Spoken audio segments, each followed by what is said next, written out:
Squishy Monster. I hope y'all are having a great day, and I can make it a little bit better by showing you these incredibly easy but moist and juicy ribs. They're pomegranate braised ribs, and they're a beautiful balance between sweet and smoky, tart and savory, and it's much easier than you think, so hang out with me and I'll show you exactly how to do it.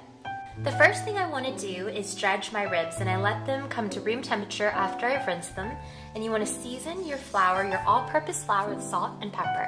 And it's really important to layer on the dimensions of flavor and season as you go. So just some coarse black pepper, and I'm going to take each rib and just kind of lightly coat and toss in the flour.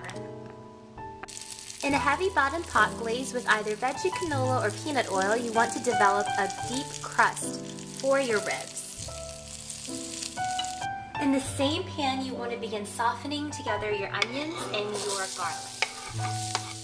And I like to deglaze the pan just a little bit with a trickle of the wine that you're going to put into the dish later. Just a little bit. The wine will help kind of pick up all those little bits that the beef left behind. So you want that in your finished product. Salt and pepper this layer as well. And then you want to kind of just put in a little pat of butter just to kind of gloss everything over and impart a really nice rich butteriness to the dish. Now to my bed of veggies, I want to tuck in my meat.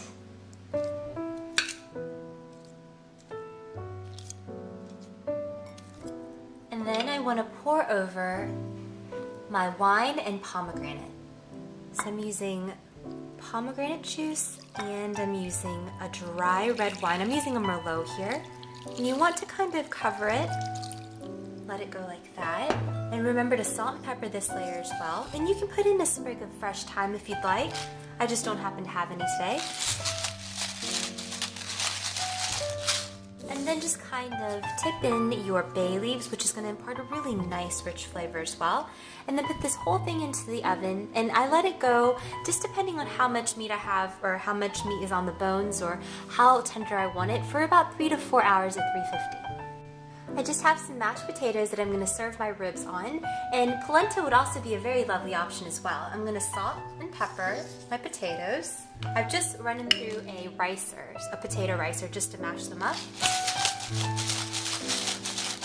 And then I want to drip in some heavy cream, and this is warm heavy cream. And then a little bit of butter. And then I'm using a blend of mascarpone cheese as well as some shredded cheese. And you can just use whatever you have or whatever you like. And then just mix everything together. Now this next step is completely optional. If it doesn't bug you, you can just let it be, but you can either get a fat strainer or you can just do it the old-fashioned way and skim off the fat that floats to the top. And it's best to do this when it comes to room temperature, but I'm super impatient, so I'm going to just do it while it's a little warm. But it'll kind of be much easier to separate the fat from the sauce if you wait for a little while, or you can just pop into the refrigerator. But like I said, I'm pretty impatient, so I'm just going to skim off the top, and then I'm going to plate, and I'll see you guys in a little bit. Unless you're a vegan or vegetarian, there aren't many things that rival with the smell of stewing meat just kind of in the air, wafting throughout the house. It smells and looks incredible. I can't wait to get a bite.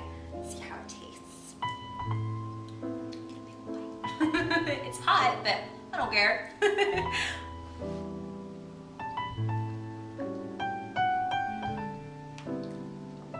You definitely do not need a knife for this. It just kind of shreds by itself. That meat is incredibly juicy and moist and tender. And you have that spike of flavor from that pomegranate juice. I hope you guys give this a try, because it would be so wonderful and lovely to cuddle up with this with a loved one maybe on a cold winter's night. I hope you guys have a great rest of the day. Thank you for hanging out with me. This is the Squishy Monster.